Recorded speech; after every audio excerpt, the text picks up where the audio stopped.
At Sheffield Children's Hospital, 4-year-old Max has come in with a peculiarly puffy face. I fell down and it hurt my cheek. Yeah, you did. So where were you? In the living room on the wooden floor, near the wooden table.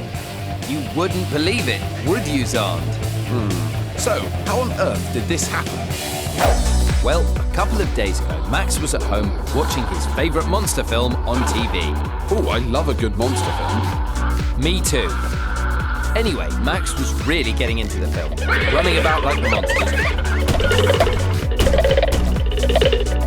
When all of a sudden he tripped. He flew through the air and landed with a bump on the wooden floor, cutting his cheek with a wooden tape. Ow! Yes, and it didn't stop there. Over the next couple of days, Max's face swelled up, causing his left eye to start closing. Ouch! So his mum and Nan have brought him straight to hospital. His face is very swollen and red. Enter Dr. Olodeo Oladipo. He'll check out our monster-loving friend. Hello, Max. How are you? Not too bad. Good. I'm going to examine you now. Is that all right? Okay. The doctor needs to give Max a thorough examination and make sure he hasn't broken any of his facial bones. And there's a bit of swelling around that area. It looks like it's infected and is going around the face, okay? Max has an infection of his skin called cellulitis. It happens when your skin is broken by a cut or insect bite and bacteria get in.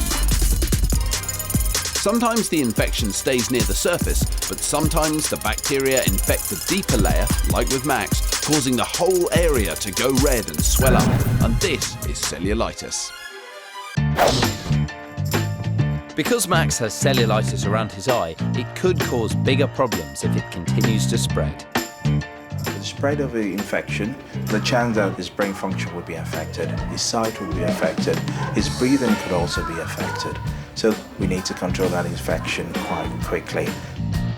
To do this, Max is being given antibiotics straight into the veins through the back of his hand. And this way, the medicine works much faster than swallowing tablets. He'll have to stay in hospital until the medicine starts to work, but he doesn't look too unhappy about it.